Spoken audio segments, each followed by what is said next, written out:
bit of a chat with you about my experience and the concept of being a leader.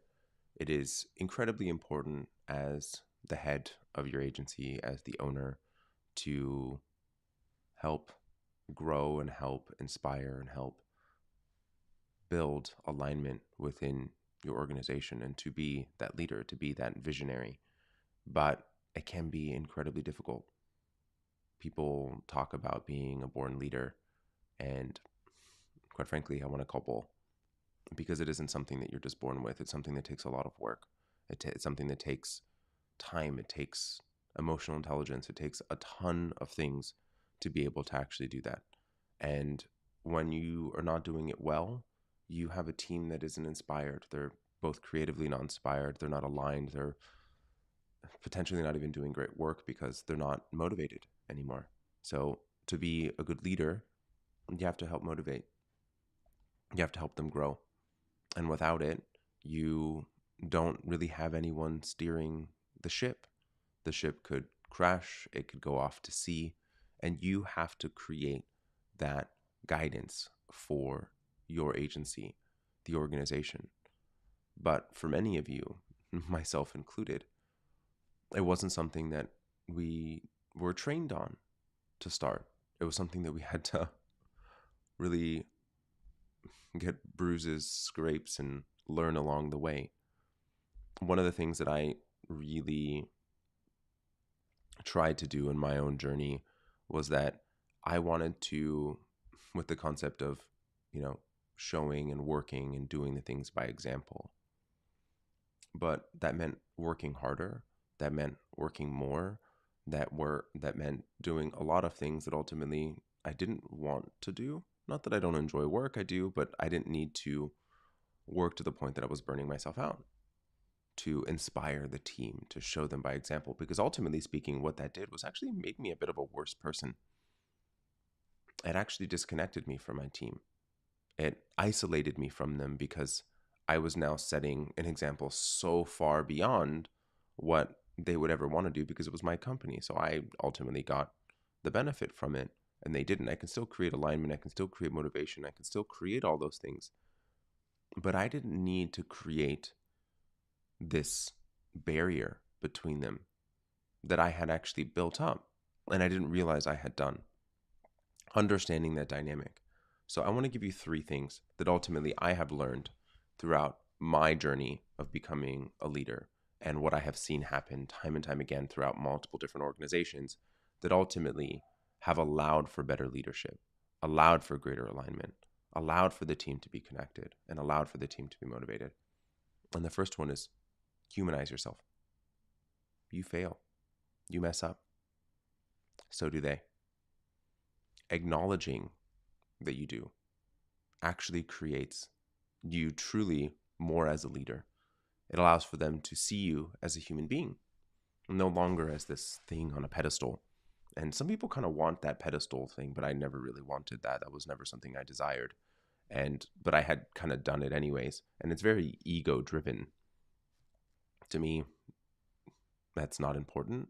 To me, it's actually the success that is more important to me and how we can ultimately be able to create that.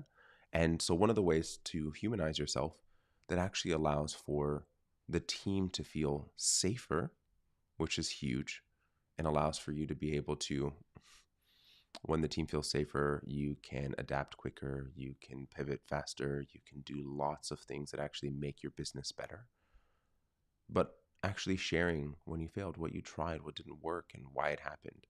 Sharing your actual feelings around how things actually went. That's actually a power. We are often sold and told that showing our emotions to our team, showing our emotions to our employees is a weakness, and it isn't. We are, as humans, emotional creatures, and it's ultimately a true power. The other thing is, just learn to talk to them. As we have greater amounts of stress, as there's more things that happen every day, that stress level can sometimes get to us.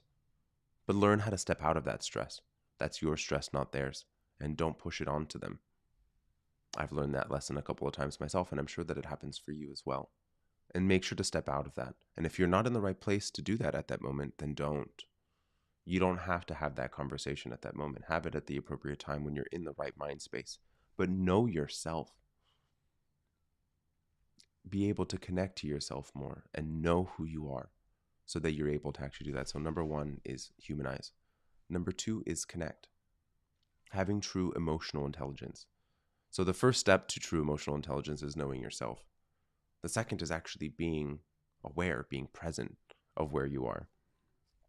One of the things that I did wrong here, and I'm a kind of an interesting mind, but one of the aspects and sort of where my zone of genius comes from is I'm always able to like step back and like, here's the problem, here's 12 different solutions and of the different potential solutions to it. And I would do that same thing with every conversation I had, including my team. So what I didn't recognize at the time is that when I did that, that I was actually a bit sort of removed, that I wasn't actually there. I was always two steps ahead of where that conversation was, trying to analyze, see what they were going to say, what I was going to respond, and I was planning it out. But what that did was made me talk like robot. And that didn't allow for a good connection. I don't know how many robots you guys have been friends with, but it wasn't showing. It wasn't creating a good connection with my team and actually being able to show emotional intelligence. So I had to recognize that I needed to take that piece out of myself in that moment to actually be able to connect with them on a human level. They're people. And I had to be there, present in that conversation. But knowing yourself first, and the first step for me, and likely not going to be the exact scenario for you that was for me, but recognizing where you were first was the first step to then being able to ultimately connect. And the other thing is actually learn about them, know about them. Every single one of my team members, I know about their personal lives. I know what hobbies they do. I know what they did last weekend. I care about them on a human to human level. And I want to know. I take an interest. I will, ask them how, this particular event went or how this project went that they were working on outside of work. Push them even to seek out some of the hobbies that they're interested in or further their education in whatever it is that they are interested in, and actually wanting to help them be the best version of themselves.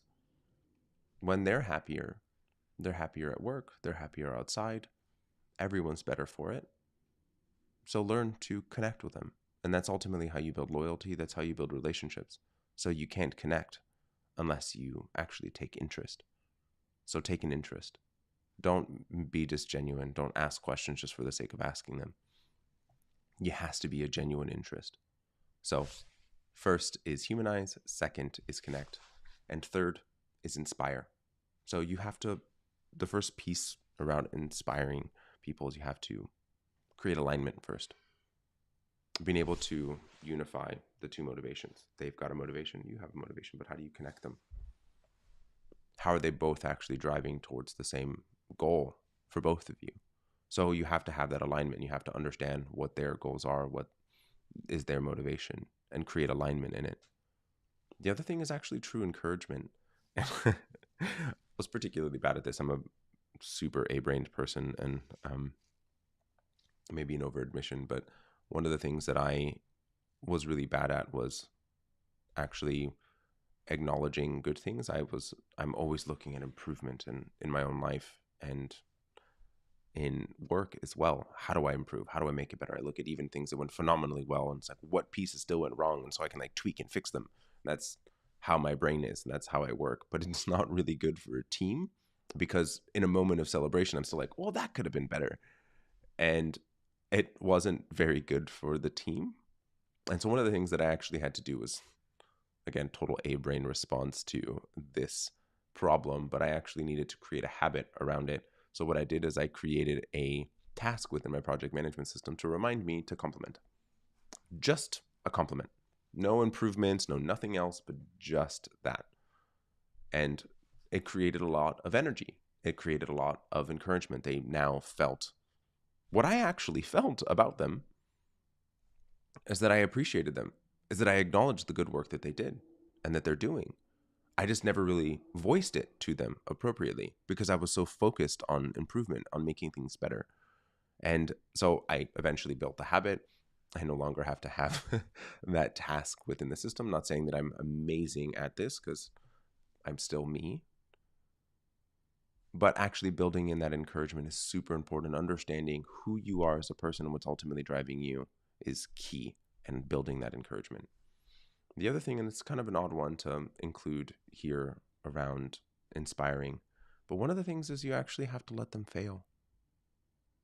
And this one was particularly hard for me, being the control freak person that I am, and I want everything to go swimmingly well for everyone, making everyone's experience as best as I possibly can. But by doing that sometimes and trying to be controlling, you actually make the experience worse for everyone involved. So the thing really here is that you need to understand when and how things actually fully, when you need to actually help them and when you need to let them learn from their own mistakes a little bit, not push them so hard and have to be so actively pushing them to actually accomplish that. So let them fail a little bit. So 1 is humanize, 2 is connect, and 3 is inspire. So if you have any questions, I hope that this was helpful. Like I said, I just wanted to have a chat with you guys today. This wasn't like a training in the true sense, but more of an exploration of who you are as a leader, and recognizing that it's a journey and that you have to continue to explore yourself. And I continue to do so every day, and I hope that you do too. If you enjoyed this session and this chat, please do comment below. It'd be nice to hear that you guys have had some of the same experiences and are working on the same things as I am. That I'm not just the crazy one out there. All right, everyone. I hope you enjoyed this chat, and I